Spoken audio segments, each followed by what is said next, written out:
Hi, and welcome to this breakout session of the Idaho Speech Arts Teachers Association Annual Conference. My name's Jeff Stoppenhagen, and it's my honor to serve as the speech and debate coach at the three Nampa School District High Schools, Columbia, Nampa, and Skyview. Today, I'm excited to take you on a journey of introducing Idaho's new speech event, Communication Analysis. In this particular event, I hope your students will find it attractive because it will have more options than what they traditionally did in the previous format called oratorical analysis. As a college event, hopefully this event will excite your students about continuing this should they go on to a collegiate speech and debate career. I'm joined today by Hillary Clinton and Donald Trump. I'm sorry, Hillary, what's that? You were worried that somebody would never be able to analyze your 2016 presidential acceptance speech? Well, even though that wasn't a reality, it's still something that people could do. And Donald, I'm sorry if you'd ever said anything interesting or important. I'm sure somebody would have done an OA on you. Needless to say, because both of these particular people had something to say, okay, it's maybe not a particularly good topic to have for a communication analysis. So today, let's walk you through a communication analysis speech, and at the end, I'll show you a video representation. So what we're going to be covering today in my breakout session is, we're going to briefly cover the event description as posed by the Idaho High School Activities Association. Next, we'll talk about the specific structure of a communication analysis speech. Then we'll talk about key components or the must-haves in a CA before finally wrapping it up with a video example. So let's get started. According to the Idaho High School Activities Association webpage, and also the same description as the American Forensics Association National Individual Event Tournament description, this is a 10-minute maximum speech. And because this is expected to be a memorized speech, time signals will not be provided by the judge. So if we look at the actual example or the definition as posed by our speech rules, this is an original speech by the student designed to offer an explanation and/or evaluation of a communication event, such as a speech, speaker, movement, poem, poster, film, campaign, etc., through the use of rhetorical principles. Audiovisual aids may or may not be used to supplement and reinforce the message. Manuscripts are permitted. So let's briefly talk about this event description. As you can see, as compared to the previous event, oratorical analysis, now this particular event opens your student to analyzing so much more than just speeches. Because let's face it, there are a lot of things that communicate with us every day. Song lyrics, books, advertising campaigns, billboards. There are so many artifacts that your student can analyze and present to your audience that it is really my hope that this event becomes re-energized because it is an important event and it allows your students to do some research on rhetorical theories and principles and then use those theories or principles to decide whether this particular artifact was effective or missed the mark. As in oratorical analysis, this particular event does allow the student to use a manuscript, but what makes this event unique and different than OA is that now in CA, the student may or may not use audio or visual aids. Depending on the artifact that your student chooses, it may be wise for them to let the judge see and not only hear their presentation. So now with an understanding of the event description, let's take a look at the key components of a CA. First, it's important that you introduce the persuasive message. In this particular event, because it is only 10 minutes, it's important that we don't waste a lot of time on fluff or an introduction that's too flowery. So we really want the student to jump right into their speech, but that hook or introduction is extremely important.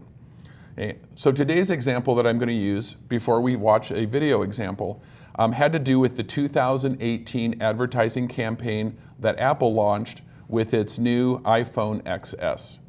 So an introductory paragraph may look like this. English writer and philosopher Aldous Huxley was quoted as saying, quote, Technological progress has merely provided us with more efficient means for going backwards, end of quote. While many believe that for every tech step forward results in 2 steps back in personal communication, there is little doubt that the influence of handheld devices pervades our lives. Apple's media campaign in launching its 2018 iPhone XS got people talking, making it one of that year's most impactful ads, and therefore effective promotional efforts. So as you can see in this particular teaser, we know now what the artifact is, and the student is setting up the justification of why this is worthy of analysis. Moving on into the introduction, it's also important here, if the audience needs to know context, that if something was happening specifically at this time that led to this artifact, this would be important to know. But again, be brief. You would rather spend more time or have the student spend more time in the theory and the analysis than they would be in a fluffy introduction. The next key component makes CA very different than oratorical analysis. Here, instead of saying, here's the speech I'm going to analyze, we're now going to pose what's called a research question. The research question is, what are we trying to prove? What is the student in their speech trying to communicate to the audience? So you can see on your screen a series of questions. So how does someone persuade someone to? Or what values supported X's effort to persuade people to? The research question is what the student will answer in their speech. And the research question will be revisited in the conclusion. Next, in the introduction, it's important to show the significance of the communication. So maybe quote an expert stating that your subject is an important piece. Again, we're trying to add credibility to this particular artifact. An example might be, quote, according to medicalnewstoday.com, social media and mobile devices may lead to psychological and physical issues, such as eye strain and difficulty focusing on important tasks. They may also contribute to more serious health conditions, such as depression. So you can see in this short paragraph, the student is setting up the justification. And by quoting sources, just adds to their ethos as a speaker. Next, in the introduction, in addition to showing the significance of the communication, show that it raises important issues. Again, we're setting up the worthiness of why this artifact was chosen by the student to analyze. An example, according to eMarketer.com, the average US adult spends 2 hours and 55 minutes on a smartphone per day in 2019, a 9-minute increase from 2018. In the year 2020, it is projected that smartphone users in the US will continue to climb to 3 hours and 10 minutes per day. Again, adding to the justification of why this artifact is worthy of analysis. And then, of course, we've already alluded to it, but here's where you would introduce your research question. And again, in essence, this is what the speech is going to address. And here's an example. Quote, because technology isn't going away anytime soon, this leads us to today's research question. How did the iPhone XS advertising campaign of 2018 revolutionize how this important part of our everyday life changes our perspective on its imposition to benefit? So this is the question the student will answer in the next part of their speech. But before that, it's critically important that your audience, as in any platform speech, knows where you're going to go with this speech. So it's important to include a preview. An example might be, in order to answer today's question, I will first introduce the concepts of social marketing framework and the communication persuasion matrix. Given this, then I will apply the devices to the iPhone ad campaign before finally drawing some critical conclusions as to why it was deemed one of that year's top 10 advertising campaigns. Okay? This effectively ends the introduction. Then, of course, now that we've given the preview, we're moving to the body or the meat of the presentation. The first body paragraph or paragraphs should be the theory or framework, or the lens that your student is using by which to analyze the artifact. Here's where the student may want to look up rhetorical theories or principles or whatever mode they want to use as a way to analyze. So here it's important that your student only cover the important information. It's very possible, depending on what rhetorical theory or principle that your student is using, that it could get way too deep. So it's really important here that your student is using economy of words and as quickly and as thoroughly as possible explain the rhetorical theory. If the rhetorical theory has some kind of visual, this would be a place where the student might introduce it. So in the example that I'm sharing with you, if there were a visual for the communication persuasion index, this would be an appropriate place. Again, visually, it helps your audience understand the theory that you're using to explain the artifact. Given the first body paragraph or paragraphs, it's then important that we talk about the context and the application of the artifact. This is where we take what you just covered in the first paragraph or paragraphs and apply it to the artifact. So if the artifact needs to be visual here, this would be where the student would use a visual aid or audio aid, depending on what they're using as their artifact. And then, given the fact that we are now understanding the artifact and we have an idea about the theory, this is where the student is putting the two together. Why does this particular theory or rhetorical principle explain why this communication was effective? And then finally, in the last body paragraph of your presentation, this is where we draw some implications and important conclusions.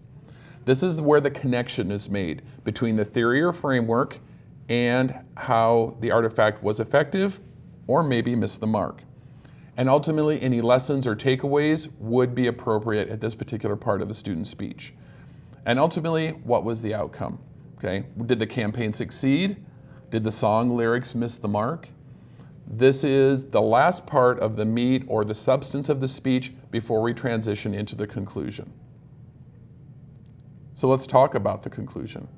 A critically important part of any platform speech, it's really important here that we refer back to the question that we posed. Whatever that research question that your student used in the introduction is now summarized and referred to here in the conclusion. And ultimately, we're answering the question, did it succeed or did it miss the mark or fail?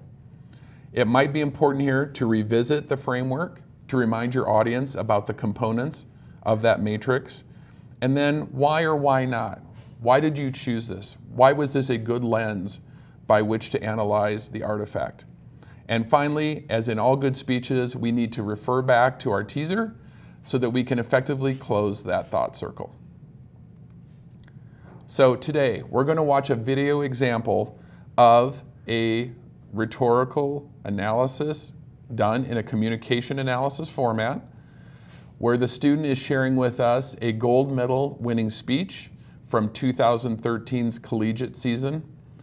Additionally, I think it's important for you all to know that there are a lot of other video examples for you to view on the internet. A couple of great websites to go to would be the University of Kentucky Forensics website or the website for Pi Kappa Delta. There you will see video examples of college students doing communication analysis, and whether the student is in high school or in college, the format and the premise is the same. We take an artifact, we use a rhetorical theory or lens, and then we explain why that lens or theory made the communication event successful or failed. Next, we're going to watch a short video example from this particular student, and then I'll come back for some closing thoughts. Hello, my name is Lauren Smith, and I would like to present a communication analysis written and researched and performed by myself during the competitive 2012-2013 speech season. Throughout history, setting fire to something has proven to be an efficient way to achieve political gain. After all, we have the burning of Rome in 64 AD, the burning of witches in 1690, and the idea of burning bras in 1960, all of which were powerful tools to help shift political gain. Most recently, the city of Troy, Michigan decided to have a burning of their own. On August 5th, 2012, the award-winning Troy Library announced a book burning party. Why would librarians want to burn books? It was a rhetorical strategy to help shift political gain. As with most things educational, the award-winning Troy Library was in desperate need of funds and was going to be forced to close their doors. So, as a last-ditch effort, explains the Book Burning Party's website from October 2012, the library asked the citizens of Troy to approve a 0.7% tax increase in their upcoming election. The Tea Party, an anti-tax group, protested by posting signs and sending newsletters, encouraging the citizens of Troy to vote no in their upcoming election.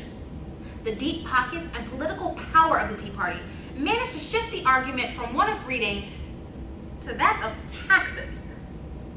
With no money, little resources, and an election less than a month away, the library decided to come up with a campaign of its own. Vote to close Troy Library August 2nd. Book Burning Party August 5th. Although the Book Burning Party was one of satire, it managed to shift the political power away from the anti-tax group. This rhetorical action leads us to explore our research question: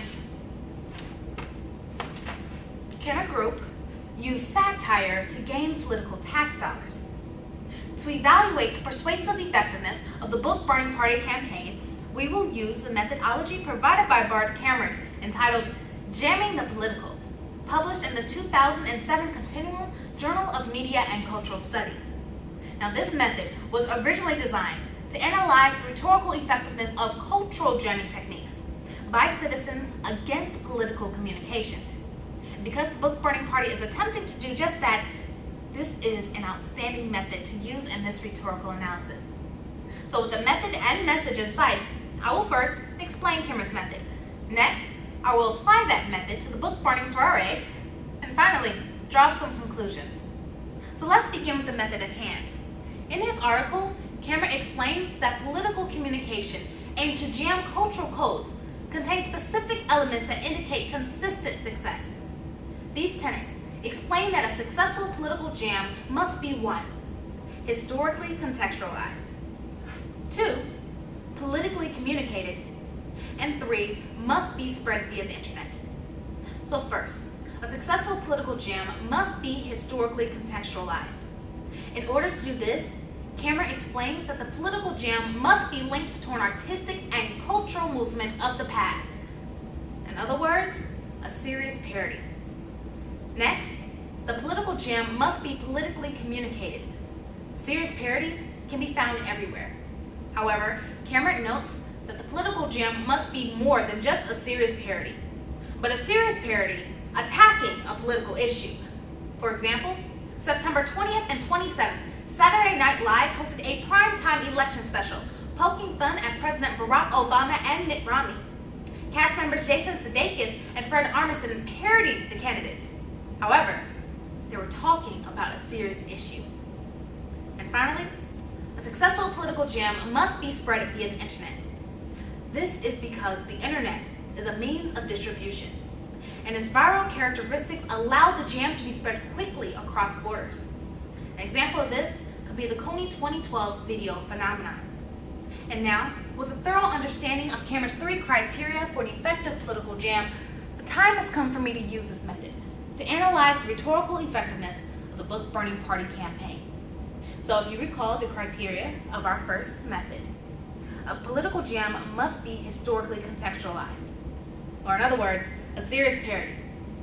The librarians of Troy did take their campaign very seriously, although March the August 15th Bellevue reporter explains their parodied and sarcastic approach was extremely eye-catching. For example, the group advertised a free babysitting service where you can drop off your kids to go burn books. A rock band was promoted so there'll be music to burn by. And videos of burning books were posted on Facebook, YouTube, and Twitter, boasting the tagline, "Imagine this, times 200,000. How cool is that? And even souvenirs such as book bags were created. The Book Burning Party was a joke, but the means of how the party was advertised was definitely serious. As a result, we meet the criteria of our first tenet. Next, the political jam must be politically communicated. The ad's tagline is a prime example of how this campaign was politically communicated. Vote to close Troy Library August 2nd. Book burning party August 5th. The entire campaign was under the guise of a political election. The tax increase was indeed on the ballot. People were going to cast votes, and campaign signs were posted all across town. As a result, we meet the criteria of our second tenet. And finally, a successful political jam must be spread via the internet. As most political measures go, flyers are created and signs are posted. However, the book burning party utilized Facebook, YouTube, and Twitter to mainstream its message.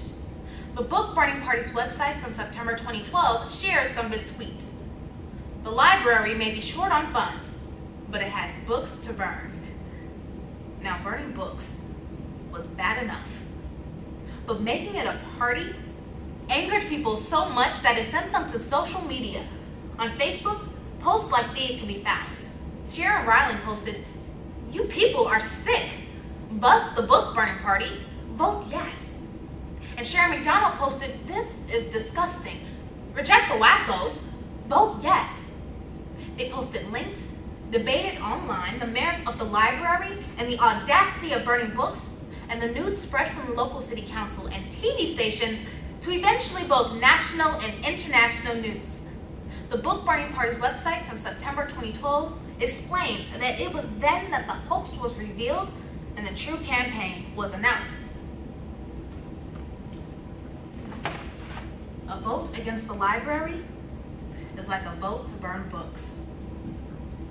The people of social media loved it so much that they began posting all over again. And now that I've applied Cameron's method to the book burning party campaign, it's now time to see what we've learned from our application. The lesson that we learned from today's analysis is this. Cameron's method offers a credible explanation as to why many parodies are ignored or dismissed as negative campaigning.